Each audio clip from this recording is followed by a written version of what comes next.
contagios de COVID-19 en niños y adolescentes aumentan. En una semana se han reportado casi 2.000 casos en todo el país. En Guayaquil hay 41 menores de edad hospitalizados por el virus. Pacientes siguen llegando a los hospitales de Quito en busca de atención médica. Los expertos consideran que la curva de contagios seguiría elevada por algunas semanas. El presidente Guillermo Lasso asegura que la desaparición del Consejo Nacional de la Judicatura podría ser uno de los temas de la consulta popular. Áreas de un hospital de Quito no pueden ser usadas porque la edificación levantada durante la Revolución Ciudadana corre el peligro de hundirse. Las noticias en Televistazo con Tania Tinoco y Gabriela Baer.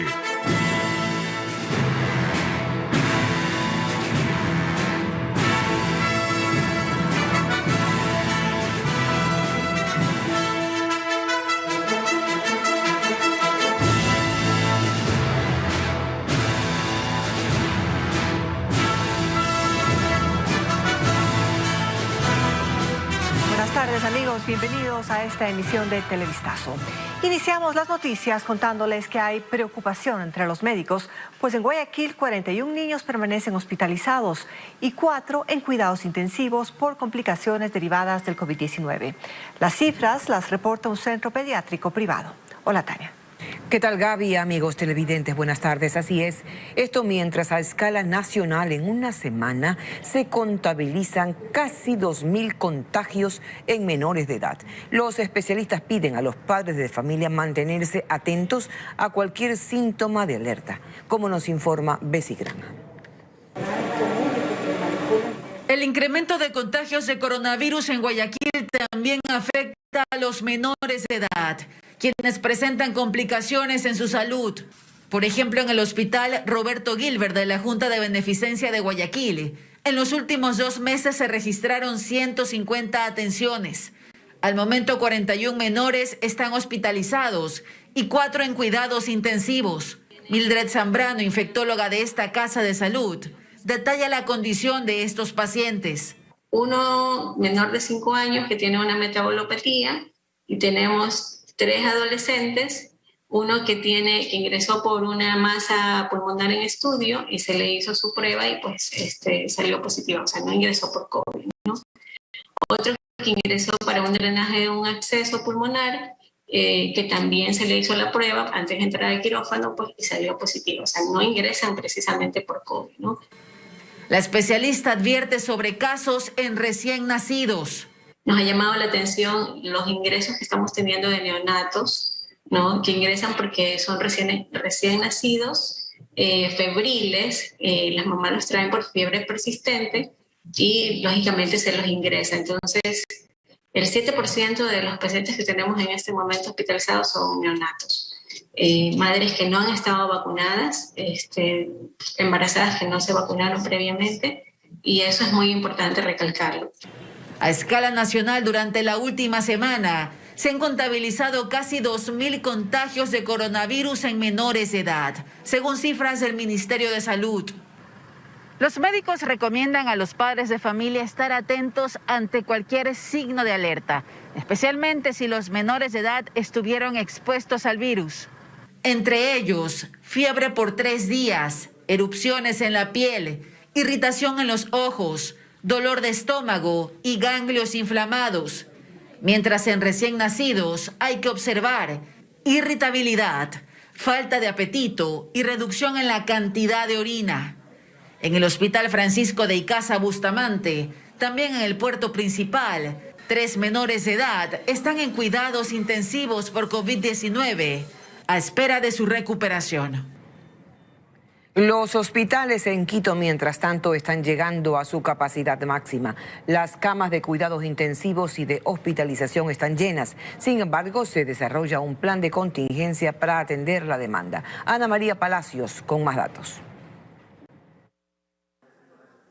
La lista de casos positivos de COVID-19 sigue siendo preocupante en la capital.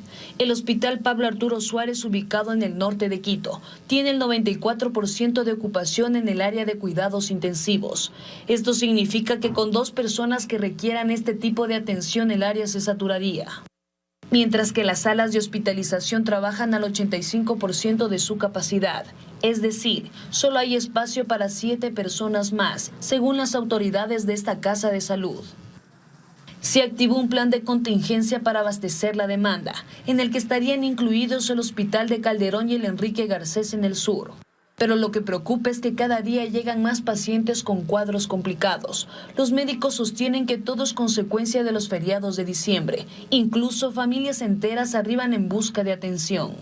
La tasa de letalidad es de un 20%. De 100 personas contagiadas con COVID-19, 20 fallecen. La mayoría son pacientes sin vacunas y con enfermedades preexistentes. Mientras que a la fecha actual en el Hospital IES Quito Sur atienden un promedio de 750 a 800 pacientes con síntomas respiratorios por día. Y de las 180 camas destinadas para COVID-19, apenas hay un 10% libres, mientras que UCI está al 100% de su capacidad. Esto se evidencia en las afueras, donde existen largas filas de personas que buscan descartar si están o no contagiadas. Llegan desde muy temprano y se quejan por la demora en atención. Se paga el IES y esto no sirve porque imagínense, uno se puede morir y dice que espere 3 días para el resultado. Imagínense, ¿qué va a ser eso posible? Somos asegurados, yo soy asegurado. Pero nada. El plan de contingencia en este hospital es ampliar espacios en el caso de que la demanda siga creciendo. La situación epidemiológica también se agrava en El Oro. Los 2 hospitales que atienden casos COVID en esa provincia tienen sus unidades de cuidados intensivos al 100%. Nos enlazamos con nuestro corresponsal Fabricio Lapo, que está en Machala y nos preparó un informe. Adelante, Fabricio. Las unidades de cuidados intensivos de las 2 casas de salud que tratan casos de coronavirus en El Oro están al 100%, por lo que han tenido que ampliar su capacidad hospitalaria ante los contagios acelerados. Esto debido al irrespeto de las medidas de bioseguridad y las aglomeraciones que se han registrado en la provincia. Datos del Hospital del IES Machala revelan que en los primeros 15 días del mes de enero han realizado 11,000 exámenes. De esos, 7,000 han dado positivo. Fulton Serrano, gobernador de El Oro, señala que la gente se encuentra relajada y se olvida que todavía estamos en pandemia. Es importante que entendamos que la primera barrera para evitar el COVID somos nosotros mismos, teniendo en cuenta siempre las medidas de bioseguridad, distanciamiento social y además no ir a lugares donde es probable contagiarnos. La primera responsabilidad es del ciudadano. Según cifras del Ministerio de Salud, en Machala se han realizado 3.300 pruebas, de las cuales 1.100 corresponden a la variante Omicron, lo que mantiene en alerta a las autoridades. En El Oro, 13 de los 14 cantones están en semáforo rojo. Esta tarde sesionará el COE cantonal de Machala, donde existen más contagiados, y resolverán las medidas que se aplicarán. Más información tendremos en las siguientes emisiones de Televistazo. Regresamos a estudios. El presidente Guillermo Lasso reiteró que el gobierno está trabajando en una propuesta de consulta popular para la reestructuración de la justicia. Se mostró partidario de eliminar el Consejo de la Judicatura para otorgarle independencia a la Corte Nacional de Justicia. Paul Romero nos informa. Este miércoles, el presidente Guillermo Lasso, durante una entrevista en el Palacio de Carondelet, dio un poco más de detalles sobre la propuesta que el gobierno pretende elevar a consulta popular a los ecuatorianos para reestructurar la justicia. Proponerle al Ecuador una nueva arquitectura institucional para evitar estos conflictos que se presentan entre la Corte Nacional y el Consejo de la Judicatura. El mandatario se mostró partidario de eliminar el Consejo de la Judicatura, órgano de administración, vigilancia y disciplina de la función judicial. Lo que tiene el Ecuador hoy es la novelería. ¿Sin un Consejo de la Judicatura? Eso es por lo que yo me inclino. Pero estamos consultando con especialistas, lo vamos a hacer con especialistas del exterior y haremos una propuesta que calce a la realidad actual del Ecuador. Según Lasso, existen suficientes elementos que justifican una reforma al sistema judicial. Necesitamos una justicia institucionalmente fuerte para promover la inversión, especialmente extranjera en el Ecuador, para que nos vean como un país absolutamente serio que administra la justicia con total imparcialidad. En la consulta popular se incluiría las reformas laborales que el Ejecutivo propone para crear fuentes de trabajo, pero rechazadas por las centrales sindicales que tenían previsto una movilización para este miércoles, pero la suspendieron por el incremento de contagios de COVID-19. Estoy pensando en la posibilidad de incluir la ley laboral en esta consulta popular y que sea el propio pueblo ecuatoriano el que decida. La consulta popular se realizaría en las elecciones seccionales del 2023. Entre 8 y 12 meses durará el proceso de venta del Banco del Pacífico. El presidente ejecutivo de la entidad explicó en Contacto Directo el desplome de las ganancias y aclaró que el cierre de oficinas no debe generar incertidumbre, pues responde al proceso de reestructuración previo a la venta. Lamentó también intenciones políticas en la entrega de créditos. Fernando Terranova con el resumen. En entrevista en Contacto Directo, el presidente ejecutivo del Banco del Pacífico, Roberto González, reiteró la intención de vender la entidad a la banca extranjera. La idea, y eso es algo que ya está decidido, es que sea un banco extranjero internacional quien aporte experiencia, capital, acceso a mercados de capitales extranjeros y favorezca la competencia interna. Quien dice que el banco se va a vender a otros bancos locales, a inversores locales o a ex banqueros locales, está totalmente alejado de la realidad. Pero que quizás el potencial comprador no esté ni por Europa ni por Estados Unidos. Pareciera que la banca europea o norteamericana no está interesada actualmente en incrementar sus posiciones en Latinoamérica. Probablemente un banco latinoamericano. Tenemos expresiones de interés de países vecinos que quieren conocer más en detalle el proceso, que estarían interesados. Banco del Pacífico, cuyas acciones hoy están en manos de la Corporación Financiera Nacional, reportó en 2021 $5,7 millones en utilidades, la cuarta parte de la cifra de 2020, cuando reportó $24,80 millones. Pero su presidente ejecutivo señala que no es que se le está quitando valor a la institución, como han denunciado asambleístas. Enorme desconocimiento de quien hace las opiniones sobre cuentas de resultados bancarias. La utilidad del banco este año supera los $80 millones, pero ha sido una utilidad controlada neta de 5,7, porque la diferencia se ha enviado a reservas para provisiones y por los costes del proceso de reestructuración. Lamentó que la entidad se ha visto afectada por lo que dijo fueron malas decisiones políticas. En cuanto a los créditos, lo que entiendo que ha habido es demasiada alegría en la concesión. Le pongo un ejemplo. Cuando el anterior gobierno decide los programas crediticios llamados de Reactívate Emprendedor, invita a toda la banca. Y la banca no participa, acaba solo participando el Banco del Pacífico. Esos programas hoy tienen una morosidad del 6, del 7%, el doble de la que deberían tener. ¿Por qué? Eso es lo que hay que preguntar a quien hizo los programas y a quien autorizó esas operaciones crediticias. Explicó también el cierre de 18 oficinas, entre agencias, sucursales y ventanillas. La tendencia mundial de la banca es a cerrar oficinas físicas, a evitar la presencia física e ingresar a través de canales virtuales. Yo entiendo que hay gente que, si en una localidad pues se cierra una oficina, pueda estar molesta, pero tiene cómo acceder. Finalmente, González recordó que entre 9 y 12 meses puede durar el calendario completo del proceso de venta de este banco que tiene 2.700.000 clientes. Continuamos informando de impertinente. Calificó la vicepresidenta de la Asociación Ecuatoriana de Magistrados y Jueces al pedido que hiciera el Consejo de la Judicatura para que los funcionarios informen si la embajada estadounidense les retiró o no su visa. Por su parte, el Colegio de Abogados de Pichincha considera que son los propios funcionarios los que deben proporcionar esta información, incluso a la Fiscalía. Fabiola Santana nos informa.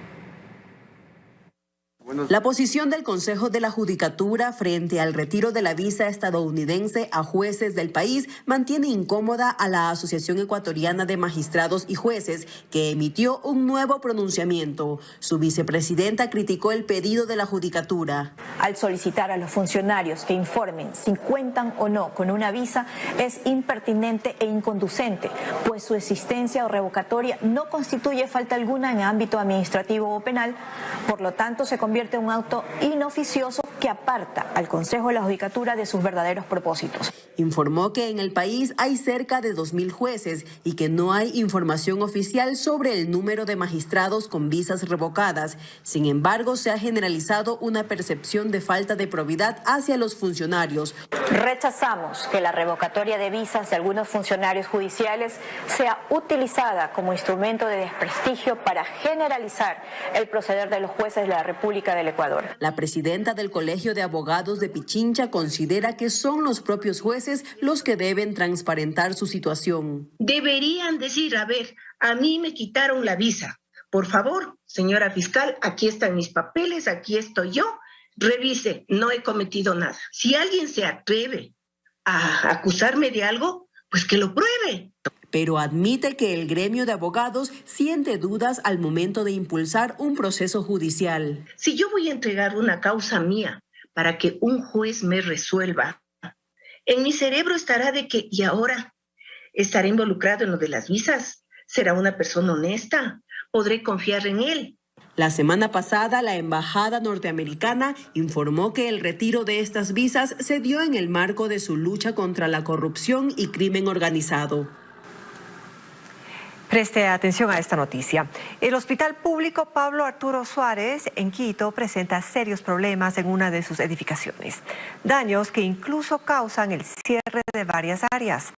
La Asociación de Profesionales de esta Casa de Salud pide al gobierno una respuesta urgente, pues esto estaría retrasando hasta las cirugías. Carla Delgado nos informa. Pasillos vacíos, habitaciones y quirófanos desolados y salas de espera que deberán seguir aguardando. Son imágenes de una de las torres del Hospital Pablo Arturo Suárez, ubicado en el norte de Quito.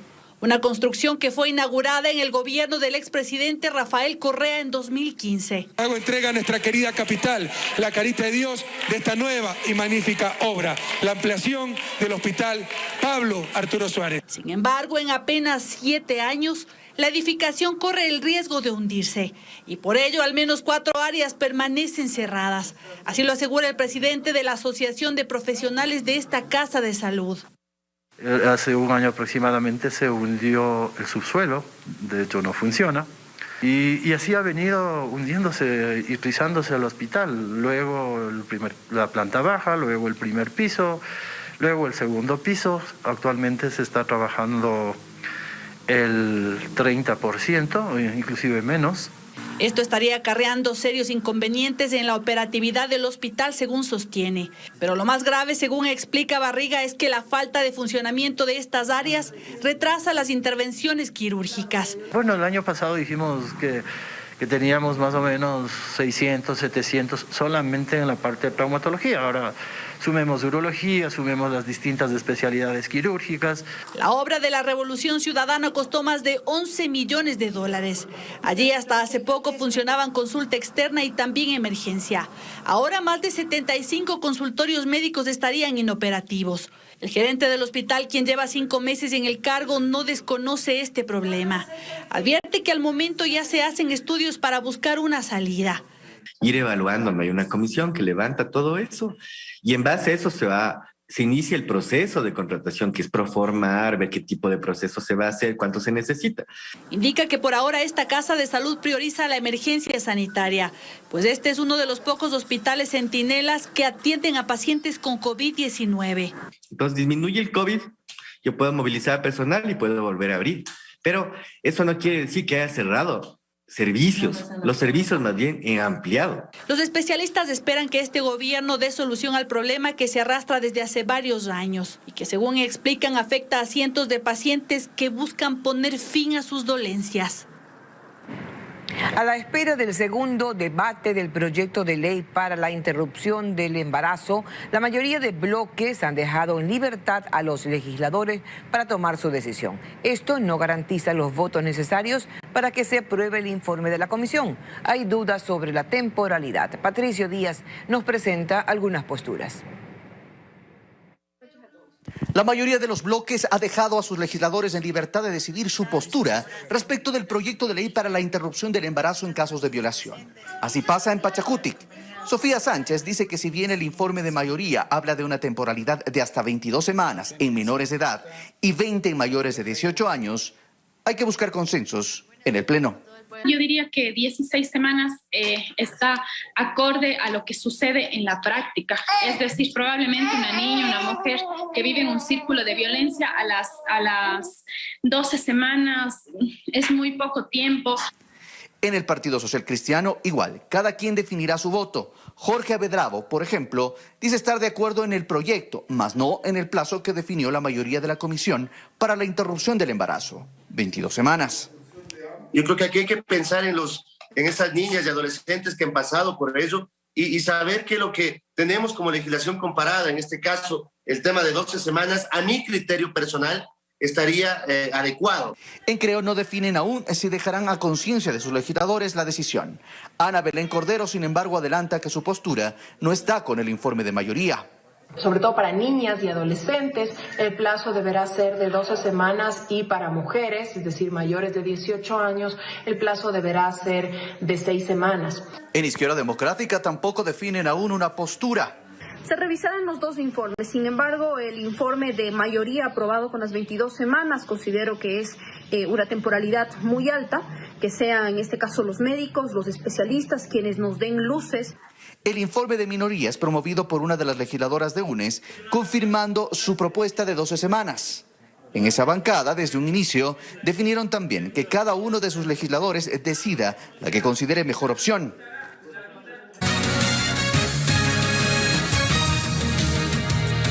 La situación de inseguridad en Los Ríos ha colocado a esa provincia como la segunda más peligrosa del país durante este 2022. Los asesinatos, asaltos y extorsiones atemorizan a sus ciudadanos. José Carlos Alvarado viajó hasta el cantón Babahoyo y nos comenta qué medidas han tomado las autoridades. Adelante, José Carlos. Así es, la policía mira con atención el número de muertes violentas que se ha registrado aquí en la provincia de Los Ríos. Solo después de Guayas, este es el sector donde más se registran asesinatos. Son 24 hasta el 18 de enero de 2022. Por eso se realizan operativos en distintas zonas de Babahoyo y también otros cantones de la provincia de Los Ríos para tratar de reducir el número de hechos delictivos. Sin embargo, las autoridades aclaran que esto se da por la violencia criminal entre bandas y organizaciones dedicadas a economías ilegales como el narcotráfico. Y los racionamientos pueden ser por cuanto existe algún tipo de venganza, lucha de territorios. Comerciantes de la zona de Babahoyo también miran con preocupación esta incidencia debido a que han sido víctimas de robos, asaltos y hasta extorsiones. Por eso piden acciones para poder reducir estos índices delincuenciales. Afecta bastante, el robo, la matanza y todo eso. También de lo que a veces no hay gente por aquí, también andan rodeando por aquí los ladrones. La inseguridad hoy por hoy está pues descontrolada, realmente da miedo andar en las calles, cargar dinero. Recientemente hubo una reunión aquí entre la ministra de Gobierno, la comandante general de la policía y también las autoridades policiales de la zona para tratar de intensificar las acciones y poder reducir los índices de violencia aquí en la provincia de Los Ríos. Es el informe desde Babahoyo, pero continuamos con más en estudios. Gracias a José Carlos desde la provincia de Los Ríos. Y esta madrugada fue hallado el cadáver de una mujer en las calles 45 y Lacá, en el suburbio de Guayaquil. Según información preliminar, la víctima fue asesinada y lanzada desde un vehículo. Se presume que los sicarios le dispararon 4 veces. Moradores del sector grabaron el instante en que llegó personal de la Policía Nacional para hacer un reconocimiento previo de la escena del crimen. Hasta el momento la fallecida no ha sido identificada. En Jipijapa, un hombre fue asesinado. La víctima, identificada como Omar Pulúa, conducía un auto blanco en la ciudad de La Parrales cuando sujetos a bordo de una moto lo alcanzaron y le dispararon por varias ocasiones. La Policía Nacional y sus unidades especializadas de criminalística y la DINASET acudieron al sitio y cercaron la escena. El cuerpo fue trasladado al Centro Forense de Manta para la autopsia correspondiente. Con este crimen ya suman 15 las muertes violentas en Manabí durante este 2022. Continuamos en Televistazo. Duro golpe al narcotráfico en Guayas. Fueron decomisadas 8 toneladas de droga tras distintos allanamientos en los cantones Isidro Ayora y Salitre. La operación fue posible tras meses de indagación entre la Unidad Investigativa Antidrogas y la Comunidad Europea, que le seguía la pista a una organización narcodelictiva. 4 personas fueron detenidas para investigaciones. El gobernador del Guayas, Pablo Arosemena, explicó la operación. Se lo siguió en una finca en el cantón Isidro Ayora. Un vehículo sale de la finca y la policía intercepta este vehículo y encuentra media tonelada de droga. A renglón seguido la policía va aprovechando la flagrancia y con el fiscal van de nuevo para la finca y encuentran media tonelada de más. Es decir, ya llevamos ahí 1 tonelada de droga entre el vehículo y la finca. Pero la policía en el análisis minucioso se da cuenta que en este vehículo había un contrato de arrendamiento de una propiedad en alquiler, de una casa en una urbanización en Salitre, a 15 minutos de San Borondón, cabecera cantonal. Así que lo que hace la policía a renglón seguido es que va hacia esta urbanización. Toneladas de droga incautadas. Seguimos con más información. Más de 2.000 autos que permanecen en los patios de retención de la Agencia Metropolitana de Tránsito serán chatarrizados. Andrea Báez nos cuenta que desde hoy se reabrió el proceso para retirar los vehículos de los 9 centros. Desde hoy nuevamente se abre el proceso de retiro de vehículos que están en los 9 patios de retención de la Agencia Metropolitana de Tránsito. Una vez que el SRI nos habilitó el sistema, iniciamos con el proceso de la liberación de los vehículos por COIP. Esto quiere decir autos retenidos por estar involucrados en accidentes de tránsito o procesos legales. Así, el director de fiscalización también anunció que debido a que el número de automotores en los patios sobrepasa el 100%, se inició el proceso de chatarrización y remate de los mismos. En total, más de 2.000 vehículos serán los primeros en ser chatarrizados. Tenemos para este proceso 4.252 vehículos que ingresarán al proceso de remate y chatarrización. De los 4.252, 2.176 serán chatarrizados y 2.076 rematados. Según la autoridad, actualmente son 7.000 vehículos que permanecen en los 9 patios de retención de la Agencia Metropolitana de Tránsito, algunos desde hace 9 años. Sí, por medio de redes sociales se ha comunicado y de las gestiones que está realizando la Agencia Metropolitana, y cualquier persona interesada igual podría acercarse a nuestras oficinas, a los centros de retención vehicular, para que pueda verificar y si en el caso necesitan liberarlos, cumplan con el proceso de acuerdo a normativa legal. Tienen que pagar los valores y de esa manera entrarían en la liberación de los mismos. Quienes deseen conocer más información sobre el proceso deberán acercarse al Departamento de Fiscalización de la Agencia Metropolitana de Tránsito. Y esta mañana llegó el primer crucero de la temporada 2021-2022 a Guayaquil, con 11 de sus 228 pasajeros contagiados de COVID-19. Tras la noticia, autoridades decidieron aplicar normativas internacionales para atender a los turistas y evitar más casos.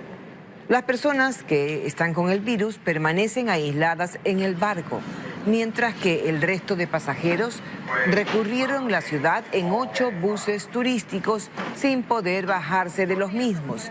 Así lo había dispuesto el municipio de Guayaquil.